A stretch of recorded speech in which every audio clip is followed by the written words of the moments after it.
It's Friday, and like I said, I'm here with Julie. She's gonna help me today because I can't do this, you know. How do I scroll that? Oh, it's a screenshot. It just keeps going, the questions. I can't, you guys know I struggle with that on the screen as it is, so Julie's gonna help out. And today we're gonna do something a little different. I'm going to do some rapid fire answering some questions. So Julie's going to give me some of the ones that I can do some rapid fire on. And then if I can, you guys know that I'm not very good at that. I'm long-winded. And then maybe we'll sink our teeth into a couple of them and go from there. We're just gonna play it by ear. So let's have fun today. It's Friday. We all made it to Friday. We had a good week, busy week. We keep going out to Big Buddy's house once a week for the last few weeks. To finish up his go home, and they're doing really, really well. So you'll have a video, a full one, eventually on Big Buddy if you were following him, the human aggressive German Shepherd. Okay, so without further ado, we're gonna get on to the questions. And remember, you guys can also type questions in on the feed because we can try to get to them too. All right, so let's start with the first one. What do we got? Gunnar Milo GSD just says, I'm loving these talks. They're incredibly helpful. Thank you, Gunnar. I appreciate that. And then let's see. Kay Grams, she's on here a lot. Kay Grams I recognize She wants to know what day one of a board and train looks like. Oh, that's a great question, actually. So day one is one of my favorite days.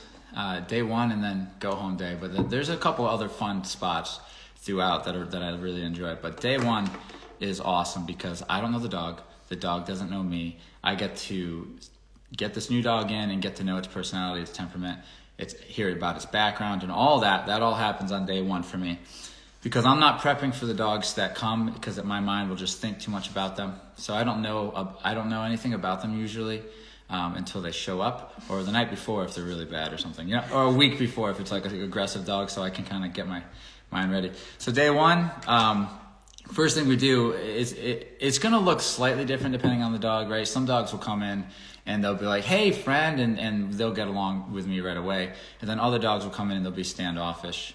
And so the beginning of that process could look a little different. The dog who just says, hey, friend, let's go do something, I'm going to start with recall first. And I usually set that up at the front door because they're already here. I already have the trigger. I get to use this experience to start teaching the recall, but also start setting boundaries, but also start gaining trust and respect for myself because I have a little ritual in the way I do it. The shadow students have seen it, and it builds trust, respect, and it starts getting the whole thing going. So I start with that, and I start to create a follower. So I get a dog by the end of the session, and even if I bring them outside for a little bit of a walk, I'm not necessarily focusing on the commands. I'm focusing on just respectful behavior and getting the relationship started on the right foot and creating a follower. Then once the dog is following me and things are going good, we go downstairs and we have to introduce them to the kennel room, the play yard, and then also their kennel and where they're going to be, and how to go in the kennel and be quiet and relax and wait until we come and get you.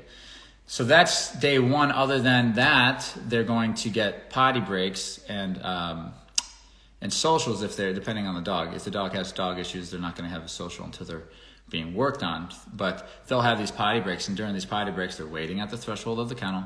They're coming with me to the door. They're sitting at the door. You know what I mean? Then they're going out and doing their business. Then they're recalling back. I'm trying to get that started from day one, just using those easy patterns, okay? So that's day one for just about every dog. The only difference is if a dog is a little bit more standoffish to me, the process can take a little bit more time, a little bit more finesse, I should say.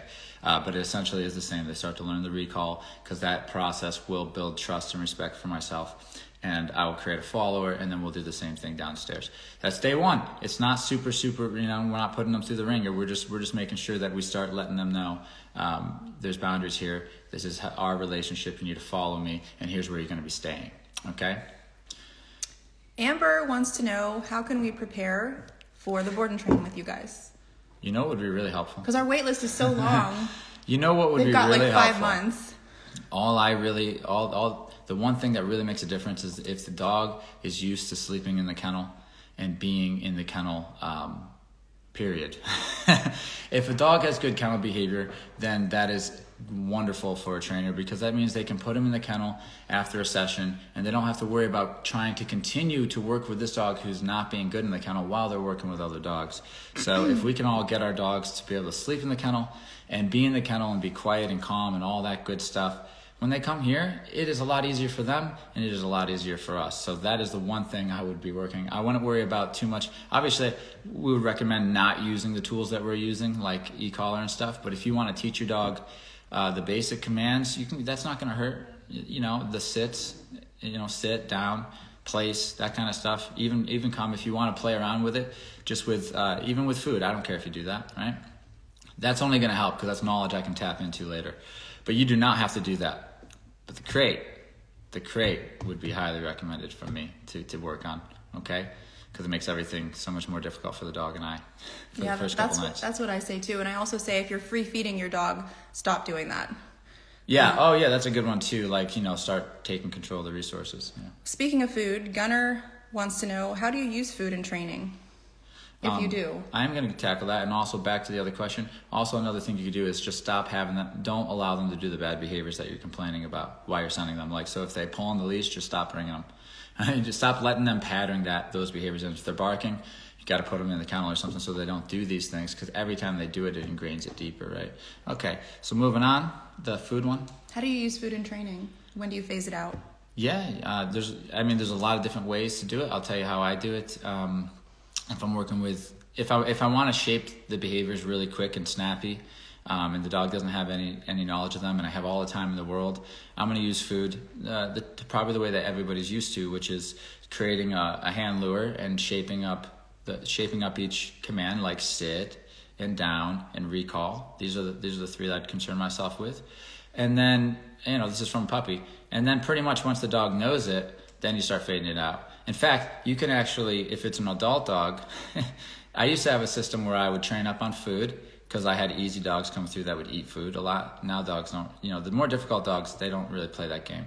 So I feed them, I do it all with just food, and it would be fun. It's a blast. You're learning down, you're learning sit, you're learning place. Yeah, this is great. And then all of a sudden I'm like, you know it all. So I just take the food away and I start asking for it and then holding them accountable with corrections. And it's just like in one day, they're like, shit. And then I eat, what they learn is their reward is affection. And that's when I started to learn, like, oh, if you can get a dog to really enjoy being pet or told it's a good boy or a good girl, just as much as they're crazy about this food, which you can, that's a lot easier because you always have that in you. You don't always have treats on you, okay? But you always have your voice and you always have, hopefully, your hands so you can pet the dog. But yeah, and another way I'd use it, the way I typically use it now is I will test a dog halfway through their board and train. So I don't use food to teach the commands these days, typically. But I will use it every now and then to have fun with a dog who's halfway through the training and just see what they're struggling with. So if I grab something they really want, I'll give them all the commands and I'll notice that they're not struggling with any of them. And then I'll take the food away and I'll notice they start struggling. And what you notice is it's just the dog's motivation's not there. The dog's motivated when you got the food, but they're not motivated when you don't have the food. So you make them motivated when you don't have the food by using the other motivation, not to earn, but to avoid a correction. And that gives you the same amount of motivation, except it's more respectful, it's less play-like. And so we get the dogs on that. But I definitely like to transfer to praise as soon as possible. And then the other way that I would use food is with an insecure dog, a fearful dog, who I might need to use that resource to build a trust in the relationship, or any dog that has resource aggression. I'm going to take that food and use it and divvy it up myself so that I remain in control of the resources just for the relationship purposes. I know I told you I'm long-winded because when you ask me a question, I can see all the places that I should go. And I'm not even going to get into, I'm going to cut this short so we can get to everyone else's, but I could keep going. So that's why this is why, and let me tell you something. If there's a channel that does this way better than me, it's Solid Canine Training. Mm-hmm. That guy's amazing because he can give you an answer, clear, concise, to the point, and move on. This is not that show. Novice question from Harry, Chunks owner. Oh, awesome. Once training is complete, does the e-collar stay on 24/7 unless it's bedtime? That's a good question. I would say in the beginning processes when you go home, whenever the dog's out of the kennel, you're going to want that collar on because that's your way of disagreeing with anything that may come up, and it's going to come up in the first couple of weeks going home. what I want to explain to you guys is what the e-collar is, because the question really is here is like when. This is the same question over and over that we get, but it's phrased in different ways, and it's basically the question is, when can I take the collar off, or does the dog always have the collar on? Easy way to think of it: if the collar's on, you have control. You have the program. If the collar's off, you don't. So you have to be wise with it. Right? When your dog first gets home, you're going to want it on when the dog's out of the kennel so you can monitor and train it up. You might get to a point where you're not using the collar in certain parts of the dog's life, but you know when to use it, right? Especially going to the outside world. I don't recommend I just make it the dog's new collar. But if you're the type of person that knows how to correct your dog without the e-collar, which is something you're not really learning here, and so therefore you have enough clout and respect that you can handle your dog laying in the living room, even with people coming and going without issue, then you probably don't need to put it on. And maybe you only use it for outside stuff. But just know this: what you purchase here is the e-collar program, right? Including the state of mind and all that. So the program's on when the collar's on, and it's off when the collar's off. Okay? And you're kind of left powerless. I always tell clients that go home sessions, if the collar is not on, don't try to give a command. Because if you give a command and that collar is not on and the dog goes, no, I'd rather not, you're kind of left really powerless, and the dog's going to remember that in their head and go, I don't have to listen to this person. And what the collar gives you is off-leash control, hands-free at up to a half a mile away. So like Josh said, if the collar is on, you have control and you have a way to back up what you're asking the dog to do. And so there's really no point in my eyes why you'd ever want to take it off, especially outside. Definitely you want that on outside no matter what. Inside, see how it goes. And when the dog starts making good choices on their own, don't tell the trainers, but you can take it off. But what happens though is what happens is people take the collar off. And for whatever reason, and then the dog's not good. Yeah. Collar wise, somebody knows where I'm going with this. Mark knows where I'm going with this. And so what happens is then the dog starts doing something bad, and you go get the collar and you put it on the dog, and the dog now associates that with when I do bad things. And those are the people that make the dog not like the collar. You'll notice when the dog first comes to your house, he's going to love that collar, because that collar means I'm getting out of the kennel. That's all it means to the dog. And it possibly means I'm going on a hike and all this stuff. Because we don't just put it on when you're doing bad things. It's on, that's just your collar now.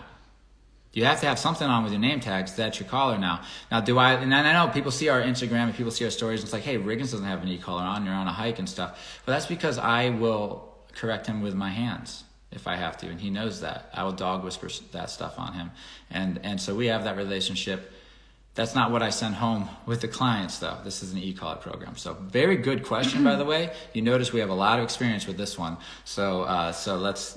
I just want to add, see? If I didn't live with Josh, that dog would have a collar on 24/7. Yeah, that's true. There is no way I can control him without a collar.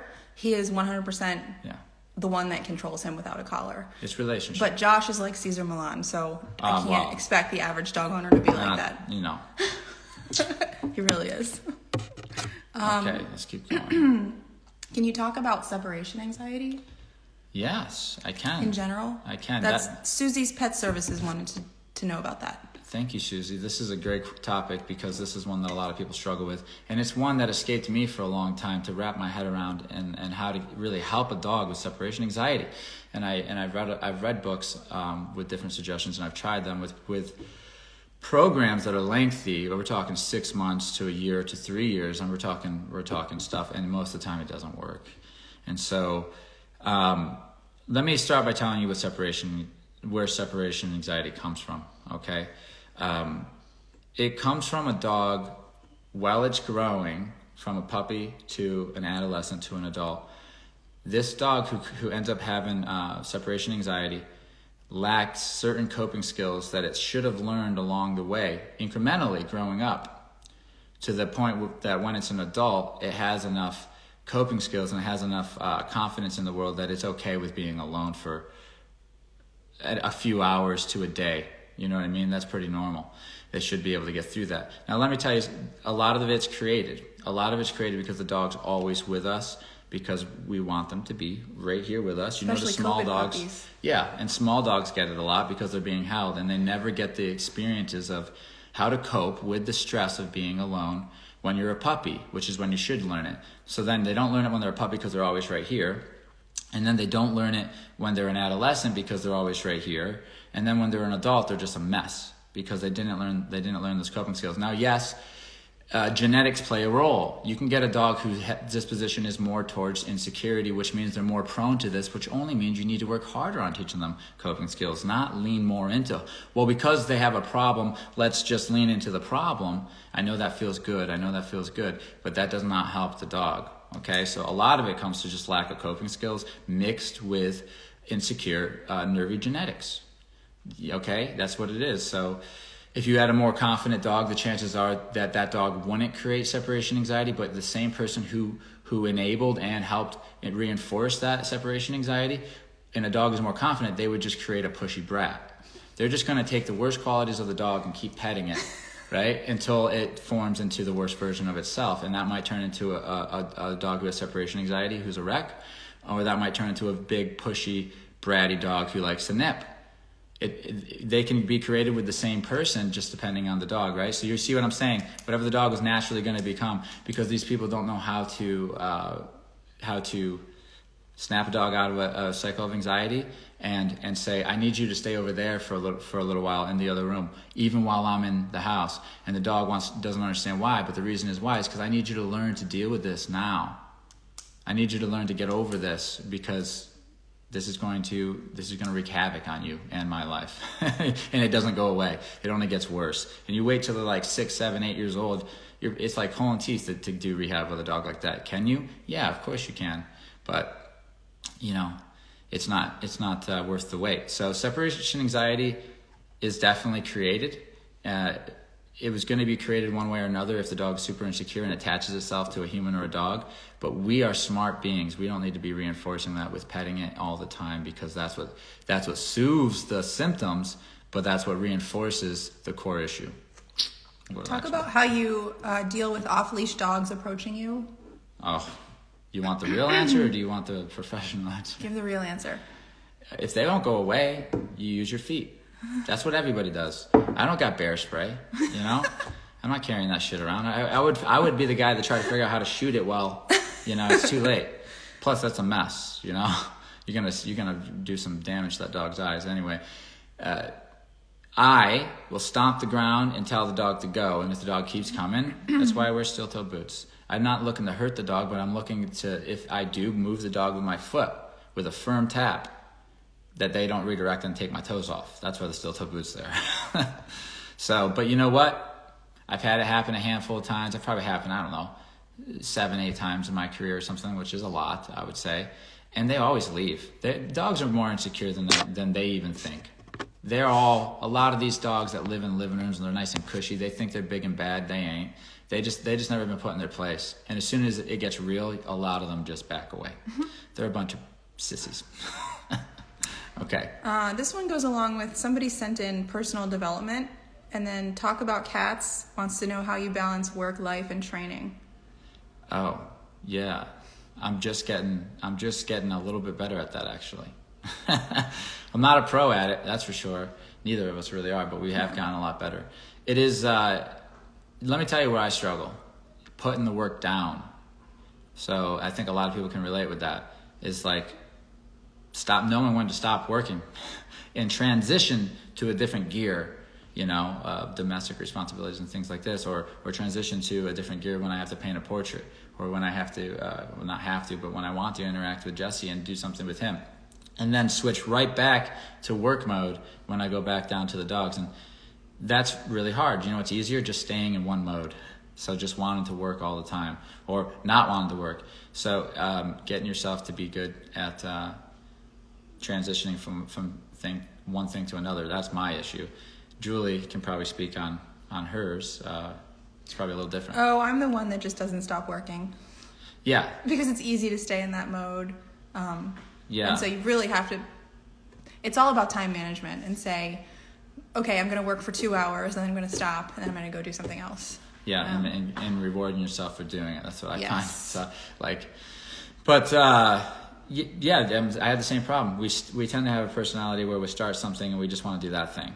So so you can work too much, and you have to learn how to take breaks, and you got to remember how to have fun and have other things going on. So variety, man. Believe it or not, you think you got a lot going on, but for me, I'm like, man, I got too much going on. But the truth is, I got too much of the same shit going on. I need to give some variety, spice up my days, and therefore I'm okay with leaving this thing and going to the next thing because they're both exciting to me. And I have about 3 different things I do throughout the day, maybe 4, and I just kind of recycle them. You know, it's like I do the dogs, I do the music, I do the art, I do the family thing, and that's it. Boom. I just keep going through them, and it keeps me going and happy. But if I stay on one too long, it's never good news. Okay. Can you talk through some dog body language? I can give some basics. Tail position, eyes, yeah, I can ears, give some basics. forehead. Yeah, sure. Real basic. What you want to start with, typically tense. You're looking for, if you're talking about like the overall, you're looking for tension versus looseness. Okay, you need to be able to spot this. Okay, because the dog, as soon as they tense up, it's generally not good. I mean, there's moments in play where dogs loose and then they'll tense, but then they'll loose and then they'll get tense and then they'll get loose. That's normal. But if a dog is just sitting there tense and we're not even taking in any information about the eyes, nose, and the ears, right? That's generally the first thing you notice and feel. You can feel that tension. That's the energy, right? Tension usually is never good. A dog doesn't feel comfortable, or a dog's starting to be confrontational or something. You can see that tension in the muscles and stuff. So that's the first layer of information. Second, you got your ears and you got your, well, what would I look at? I look at the eyes a lot, to be honest with you. I look at the eyes, and if I take in 2 things, it's generally the eyes and the overall body language, as far as is he tense or is he loose. Those eyes give away a lot. You know, widened eyes, you know, ears up, tail up. So let's move to the tail a little bit. The tail up and kind of like stiff, that's peacocking. I'm at least trying to show that I'm confident. Tail's up, giving that little waggle, you know, walking down the street. Tail, the opposite of that is a tail tuck, literally sucked up to the stomach. That's going to be fear. That's terrified. That's level of terrified, right? Like the dog's curled and they're curling in on themselves, very insecure. Where the confident dog is the head's up, the tail's up. We're trying to broaden our chest. Those are the opposites. And there's everything in between. So you can get a dog who's like kind of uncomfortable.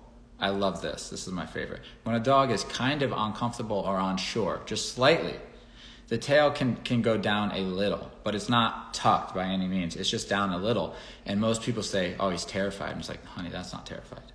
That's not terrified. That's literally mildly concerned. There's a whole nother level to terrified. And we got a long ways to go before we get there. This is so then they stop whatever they're doing. Like when a dog's learning something new, you can see this. They get a little unsure, and you can see it in the tail and in the body. That's fine. Dogs express how they feel. And that's what's great about them. If you can read it, you're good. Now, there's different levels to this reading body language shit, you know. And I read a book once when I was new, and I didn't believe it because I was new and I thought I knew everything, right? It said, the lady, I can't remember who wrote it, she said that it took her 4 years of working with dogs professionally before she actually started to really understand things. And I was like, man, I can already do this. I must be some type of genius, right? 4 years later, I'm like, man, I didn't know anything back then. Just to give you an idea, there's levels to this shit, to this reading stuff. It gets to the point you're not looking at the nose and calibrating, or the tail and calibrating how high it is versus the ears and what that means emotionally. You get to the point where you whatever they're laying down, you're picking up. There's no thought. Boom, boom, boom, boom, boom. Okay, and that's where you want to be. Jennifer wants to know, what do you do for dogs who don't like the car? They won't get in unless they're carried, and then they drool. Yeah, we do have you want to do this one? The car. Yeah, I love the car session. Sometimes you do a lot of these. I do. Well, for dogs who won't get in, if they're in our program, by the time we get to our car session, we just recall them in. Because they can't ignore a recall. If they ignore a recall, they get corrected. So we usually say, come, place, and we point into the backseat of the car. And if they refuse, of course I have the leash on. I use my tone. That usually gets them going. They cannot ignore the tone. If they ignore the tone, some dogs will try to go under the car. They'll try to go around it, anything but jumping up. they get a correction for ignoring the recall. 99% of the time they're in by the first or second correction, and then we give the down command. And so the down command in the backseat of the car is just genius, because the dog has to be stationary, and that alone gets rid of most car sickness. You would be surprised. Dogs are car sick in the car because they're pacing all over the place, and they're anxious, and they're going all over. They're going the front seat, the back seat, the side, and they're panting, and then sometimes they're barking, they're scratching at the windows, they're stressed. And so they're throwing up, and like so many dogs get here and they're like, they can't be in the car, they throw up. You know, the simple downstay, just keeping them stationary, that solves 99% of dog car sickness. There is that 1% that's actually car sick no matter what you do. Even if you keep them in a downstay, they still get that motion sickness, just like people who can't ride anywhere but the back seat. Yeah, but what dog hasn't that improved with? Remember Jax? Jax had it. It improved. Yeah. Look how good he's doing now. Yep. Sometimes it takes, like, some dogs a few days and the drooling will go away. Other times, like, it might take 3 months, but we get reports back that that it's significantly less, or it's gone completely, because a lot of dogs are just overexcited and they're moving around in there and stuff, and the car's moving, so they get sick. Now, it sounds like your dog already has an association of this thing's bad news bears, so that's why it's drooling. It already has had in its own mind aversive experience, so it doesn't want to go in there. Possibly either that, or it's just assuming that it's this big bad thing and it's this new thing. But here's again, I just want to go back to, if you guys realize the lives that I'm doing, you notice where everybody's struggling.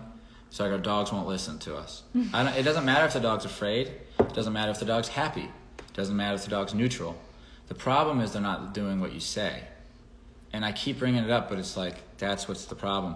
If we're out in the world, we're trying to move our dog about and tell it what to do. The problem is always happening when the dog's refusing, not listening, playing dumb, or whatever. It's a relationship issue. It needs to be ciphered through. You need to get to the point where you say something, your dog's trying. At least trying. It's not just treating you like, yeah, what do I need this person for? Even though you do everything for that dog, you know? You need to up the expectations. So the foundation of living with a dog is making sure that when you ask for one of the 5 commands, they do it. And when you ask them to stop doing something, they stop. And that's it. That's all you need. And then you're ready. But what happens is people don't get that, and then they go out in the world, and the dog creates all sorts of bad associations, because that's what the owner wanted, it's because they lacked control. And then 6 months later, the dog is just on autopilot reacting to everything because they botched the process when they should have had the relationship solid first. They should have had the training solid first, so that the dog knew, you listen to what I say.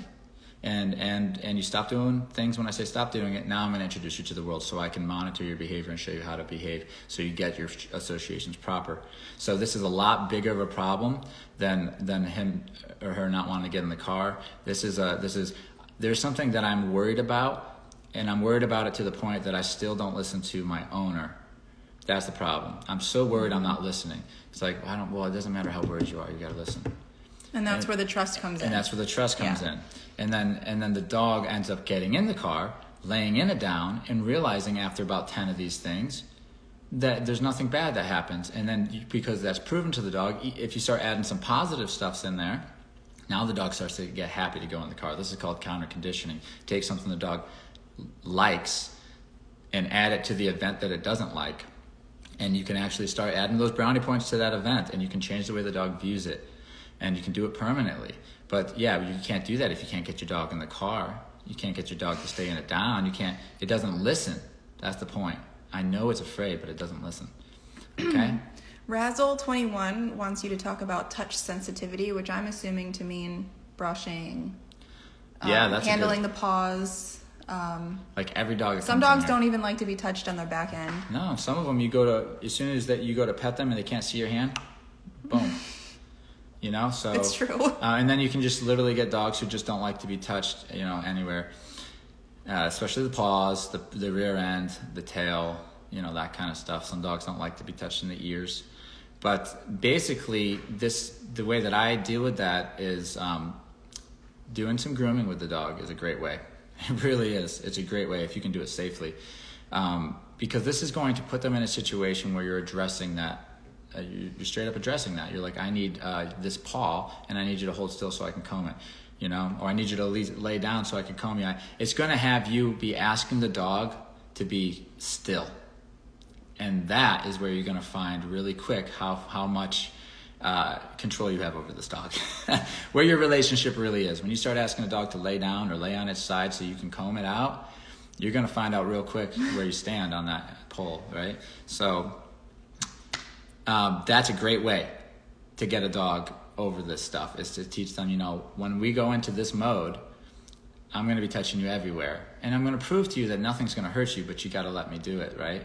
And there is a ritual to that, and there's a system that I use. It's very similar to, I learned a lot from Cesar Millan on his material and the way that he does this stuff. He started out as a groomer, And so that's out there for you to study too. That's what I use to get through that stuff. I just add an Ecollar, of course, as well, because we do an Ecollar program. And I want these experiences that I teach the dog to be captured in the Ecollar stim, so that memory's there when the owners go to use it. That's a big part of the Ecollar work, other than just holding your dogs accountable. We actually change states of minds and associations, and that Ecollar brings them back to that association, whatever circumstance that I used it in when they're back at home. So I hope that wasn't too jumbled up the way I said that, and we'll move on. We've got some good videos. If you go to our YouTube, go to the playlists, and there's one on grooming. And there's tons of grooming videos there, including your ones with Eli. Yeah, it's just a wonderful way to get them over this stuff, because you're addressing it directly. Yeah. Okay, there's 2 questions that are similar. Heel with stubborn dogs, and what is a proper heel? How do you teach it after they understand the follow? Should the dog be able to ignore everything around them? Yes, they should be able to eventually. They should be able to be passive, okay? So it doesn't mean they're not seeing the world or hearing the world. It just means that they're not interacting with it. It just means they're going through it passively, just like you would walk through a crowd if you were trying not to bother anybody, but you were still there in that moment. They learn to enter this space where they're passive, and they learn that they can't be interactive unless you've said break. And that means they can be interactive in the environment with certain rules. So think of it passive versus interactive. Now, when you see a dog who's in its command and it's being pushy, that's because it wants to go be interactive. It wants to sniff. It wants to go see what's over there. It wants to do that. So that's a dog complaining. That's a dog saying, I don't want to be in this command. And so that's attitude, and attitude gets punished. If you learn how to go after attitude, you won't have any problems with your commands. It's not the dog's knowledge of the commands that's suffering. It's the dog's unwillingness to give you 100% of its attention, and that's why it can't learn the last little bit it needs to learn to get that position good. And plus, even if you did, it has such an attitude and such a pushy dog that it's not going to listen. It's still going to try to go out in front. And so that's a pushy dog. Those dogs just need to be put in their place, right? Because the thing is, it's just a change in handler. If you hand it to somebody who knows how to go after those moments, then it goes away.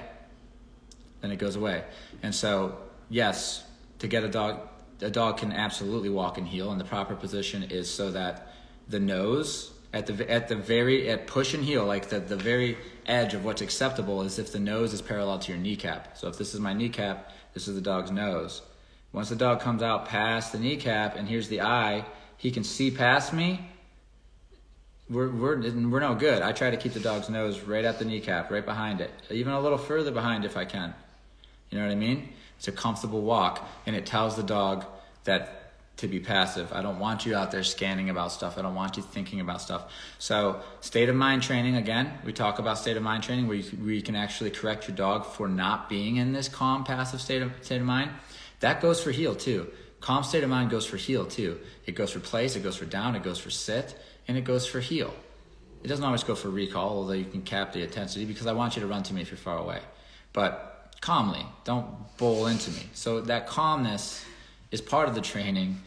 If you don't know how to do state of mind training, you're going to have to watch some old Cesar Millan stuff, or just watch our stuff, because we basically teach my interpretation of that with a little bit of science that I've learned, plus the e-collar. So I've got a nice little, mixture going on of the modern day e-collar stuff and the dog whispering stuff kind of blended together. Danny Gaga wants to know the steps on how people-loving dogs should greet people. Like Riggins, if we want to do it. How People-loving dogs, how should they greet people if they're allowed to? They mean dogs. Yeah. How should they greet dogs is what they mean, right? Break down the steps. How should the dog greet the people? People, yeah. Like Riggins. Are we in public? We're anywhere. I just gotta say, I hate when dogs stop and meet in public. It's the most annoying thing. I even before being a dog trainer, I was always annoyed by it because they're always taking up the fucking sidewalk. The dogs are acting a fool. You don't even know this person. You don't know the dog. And let's say you're in that's your a house. pet peeve of mine. But it happens, and I do it. But I just try to move on as long. Hi, how are you doing? Keep walking. Yeah. Good. Hi, cute dog. So basically, if you want your dog to meet the dog, it has to be. There's a couple things that you want to do. I get what you're saying. Meet the person. He has the dog can't do it until you say, right? I'm gonna give you the full circle though, because I'm gonna give you the consequences if you partake in this social endeavor. I'm gonna tell you it's gonna end up being a pain in the ass. It's not gonna end up being a good thing by any means, unless you're a super social butterfly who doesn't give a fuck if your dog's pushy. Then you'll be okay. I'm the opposite of that character I defined. So this is what you're gonna do. This is what you're expecting of the dog. The dog is calm and polite and doesn't go up on your guest until you offer him to. So you can say, dog's name, break, go ahead, go say hi. Now the rules while you're saying hi, this is the expectation. Don't get too crazy, right? You have to teach your dog how to do this with a setup, which is with a person who's not an actual stranger or who's not an actual person who's this is happening organically to. It's somebody you have working with you with your dog, but the dog thinks it's real. This is how you start. You teach them how to greet that person. Like what's a common rule? All four on the floor. How about that? How about no jumping? People don't really like it when they're jumping. Only those really few crazy people that say, oh, it's okay, I like it. Nobody likes it. And then they squat down. You know these people though. And then they squat down and they open their mouth and they let the dog lick all inside and be like, I'm a dog person. That crazy person, they might actually like the jumping, but most people don't. So no jumping. And how about sitting or just being calm and letting us just pet you on the head? Right? Because then less than 30 seconds later, that person has got their fix and they're done with petting the dog. Unless they're that abnormal dog kissing person, they're still doing it. And you might actually have to take your dog away from that person. But average people get done in about 30 seconds, right? And then you're going to recall your dog back. It's going to sit and you're going to go on your way, right? You can go heel, let's go. You can use those commands. But the whole while you can regulate energy, right? So if your dog starts getting too hyper, tap, tap, tap. Remember to stay calm. So you're training the brain. How excited can I get while I'm in this interaction, right? So it's multi-layered, but here's the thing. Teaching your dog that people on the streets are a resource for him is like putting a bone every 2 feet on your walking trail. He's going to want to stop and go fucking check it out. And it's going to become a pain in the ass. And it's really... For my character, I just don't like it. I don't want to talk to people as it is. I'll just put my hand down, No, I'm just kidding. I will say hi to people. But, it's going to become a resource that your dog is now aware of that they weren't aware of before. And you just created another thing, another landmine that if you do want to walk without being dragged towards every person, you're going to want to make sure you have serious control of this dog. Like you have to have the top level of respect to have both. Because you can have both. You can have so that your dog is not worrying about people. But if you stop and you let them go, they do, but they totally have the ability to walk through a crowd of people without stopping and pulling you and understand it's off limits. That just depends on how much you know or how much knowledge you have with your dog skills to get to that point, I suppose I'm trying to say. How much experience do you got to get there? Because it takes a lot of work to get to that point. So the easier way is to just never let your dog meet people because then they never know. They never know. And I mean, you can do it at home, but on the walk, you just never do it on the walk. Okay? What else we got? I'm going to do one more question because it's already been 40 minutes. That's most of these things go an hour on This is such a common question. How to integrate a dog that's trained with tools into a sport that doesn't allow them, like agility. People get so frustrated. Like they're not even allowed to wear the tools in the building. Like from the walk to the car to the building. Let's say you're taking your dog to agility and you're not allowed to have the tools on. Any tips? You guys know that I'm going to take this question and completely demolish it because that's what I do. Because I'm reading between the lines. The problem isn't the tools, really. The problem is that you don't have a tight enough relationship or an ability to hold your dog accountable without the tool. And this place doesn't let you use the tool, right? So the real problem is like if you had complete control of your dog without the e-collar, then this post wouldn't be made. But because you need the assistance of an e-collar, to keep control of this dog, how would I integrate it? It's like you can't. If you can't get your dog to listen to you fully without the e-collar, and that you've brought the dog as far as you can, but you need that e-collar, then there's no integrating. There's no... Get a collar that hides it. I mean, you can cheat and you can bring the e-collar anyway, sure, but there's no getting him off from it if that's your limitation as an owner and to dog. I just talk real. Some people can only do what they can do with their dogs. And they've gotten as far as they can, and they need the tools to be able to do it. So therefore, when the tool's off, it's not... The truth is if the tool's on, it's not you who the dog's doing it for. And that's okay. That's fine. But if you want all that, if you want to be that person that your dog listens to off that collar, you got to be able to do it off the collar, and that's something that somebody is not going to be able to do for you, and you have to put the work in. So what somebody sold you, which if you're my ex-client or somebody else's of a board and train, is they sold you a remote collar that will give you all the things that a dog trainer can get without you having to do it, We did have you can't take it off and get it. It doesn't work that way. No, we did have a dog once. Remember Wilson, the golden retriever? So he failed his therapy dog test twice, miserably. Yes. They wanted to take him to nursing homes. He came here for a board and train e-collar program, and the owner's like, I want to take him for the therapy dog test, but he can't wear the collar. And so I was like, this is what you have to do. You're going to practice with him every day on the curriculum of the test with the collar. And then right before you go into the testing center, take the collar off, and everything's the same. Yeah. And she had patterned those behaviors so much that by the end of the training, she wasn't even using the collar. He passed with flying colors. But guess what? He wears the e-collar going to the nursing homes. Right? Yeah. So it's just to pass the test. Yeah, but she wants to integrate. I'm not the trainer to ask. You'd have to go to a sports trainer. Yeah. You'd have to go to a sport. Go watch Michael Ellis or something. He's great.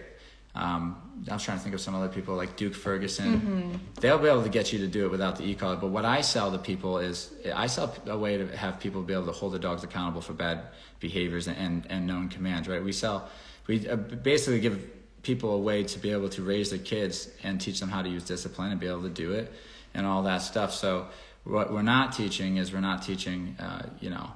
anything that's sports related, which is going to be heavily dependent on a dog trained without an e-collar more than likely, and a good solid relationship where the dog wants to work for you. And so Michael Ellis, that guy knows what he's doing. Duke Ferguson knows what he's doing when it comes to that kind of stuff. I would go check them out.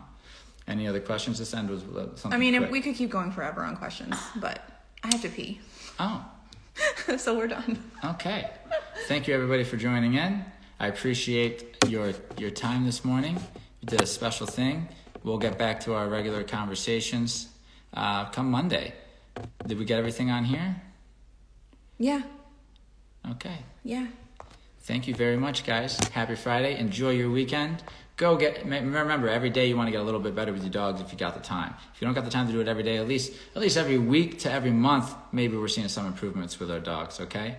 We'll see you guys on Monday. Bye.